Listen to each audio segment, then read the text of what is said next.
So it's time to talk about Black Guns Matter, and our guest here is Maj Toure.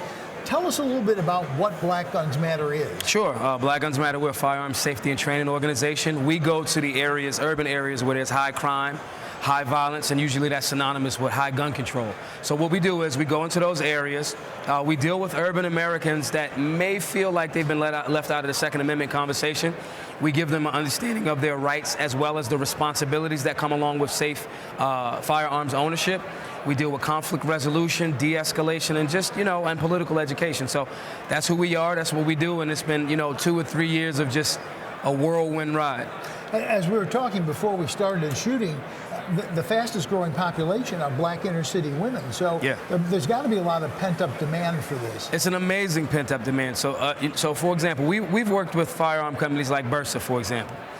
We started this campaign called Begin with Bursa. There were so many women that wanted to go, hey, we want to know about firearms. We want to know about them safely. A lot of them have children.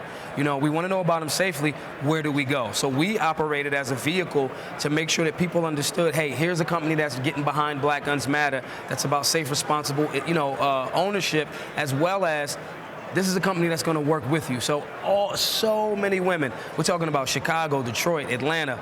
So many women reached out. So you're right. It is the largest growing segment of the gun community. Sure. Yeah. And you must meet some resistance.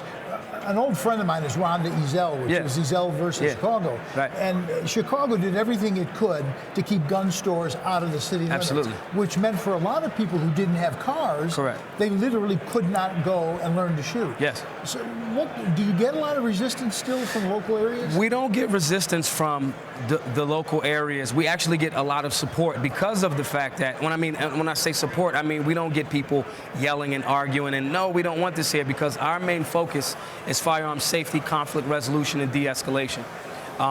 For you to say we don't want safety, we don't want responsibility, and we don't want freedom, you kind of really be putting yourself out there. So because that's the thing that we couch, our seminars in, it's very hard pressed to argue against it. You do have these rights.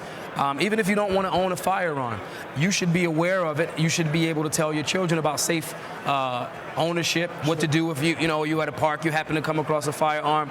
Nobody can argue against safety, responsibility, and our personal freedom. So we don't get a pushback there. We rumble with support. We are a crowdsourced organization. We rumble with support, but people are supporting as those wheels are turning. That's good. That's good to hear. Yeah. To the point where you are actually on a tour now, right? Yeah, absolutely. Yeah, we've been on 50. Last year we did about 50 events. Again, the classes are free to beginners, free to everyone actually, whoever decides to come. But that tour was paid for by our GoFundMe. But it's been everywhere. One of the big things that we took away from the tour itself is the amount of very anti-freedom laws that are placed in so many states. And a lot of times if you are from Nevada, or you're from a place that has more of a respect for the freedoms, you don't see how we're being flanked on so many different sides because you may not travel as much. But that's one of the things that we recognize a lot, as well as they usually try to start that in the major metropolises. So for example, Pennsylvania, open carry state. Philadelphia, only city that has over 1 million inhabitants in Pennsylvania. If you carry, you have to carry concealed. So they'll make those anti-freedom laws in that space there first and use that as the prototype for the rest of the state. So it's obviously it's anti-freedom, but at the same time, it's a very simple plan that they're using, and a little bit of information and sharing that and letting people know what's going on, we can definitely break against that. Well, as I said, I'm president of a sportsman's club outside of Chicago, and we'd love to work with you. Absolutely. It's done. I'm promising you I'm going to bug you right after this. Great. Now, you are coming out with a rifle. Absolutely. Solutionary rifle. Yes. Tell me about that. So the solutionary rifle, I'll leave the specs and all of that up to the techie guys, because the reason for that is because we wanted a platform that was very accessible, something that was inexpensive with quality products. Head Down Arms is the company that makes the rifle. Just professional guys, family vibe, work together.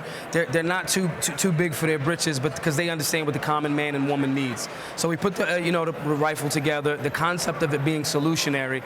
This is a solution to a lot of the falsehoods that have been presented.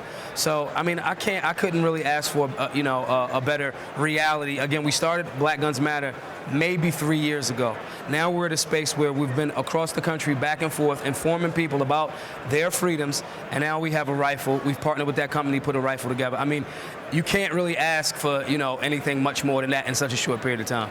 It sounds like he's a winner. Yeah. But it takes money. Absolutely. So you have a GoFundMe, right? Yes. Our GoFundMe, like I said, what we ask everyone to do is, if you're a shooter, if you're a freedom person, if you're a freedom advocate, you know that the urban area is one of the most underserved areas when it comes to those freedoms. We ask the people just pay it forward, so that way we can keep the cost or barrier to entry for urban America low. If we get their mind proper for why they should be in this fight, then we link them with those trainers, attorneys, rangers. Then they have, okay, we'll feel a little bit more comfortable taking these, newbies on, basically, sure, because they have their hearts and their minds and their safeties are in the right place. So we just ask everybody to, kind of like pay it forward. Go to the GoFundMe link, GoFundMe.com/Black Guns Matter. If you got $5, donate $5. Some of the rich guys, if you got $5,000 just laying around, you take it. We right? could use it. I might know a guy that could do something with it, But yeah, it's been amazing, and the amount of support. We didn't wait till we got the original goal was $150,000. We raised that to $200,000 because we're going to do 20 cities. We've already done 50, 60 events with the money. We didn't wait until we'll get this number, then we'll start. Sure. We do the classes as we fundraise. So if anybody understands the importance of those liberties and those freedoms, especially in urban America, we could definitely use your help and support. So you'd be looking for more venues then? Absolutely. So here's the big one. Okay. Right? We close with this. If I have a venue, how do I get in touch with you and tell you that we would like to have you? Email us, info@officialblackgunsmatter.com, and we will be bugging you within the next few days. Maj Toure with Black Guns Matter. Thank you very much. Thank you so much. Best of luck. Absolutely. And for SHOT Show TV, I'm David Lombardo.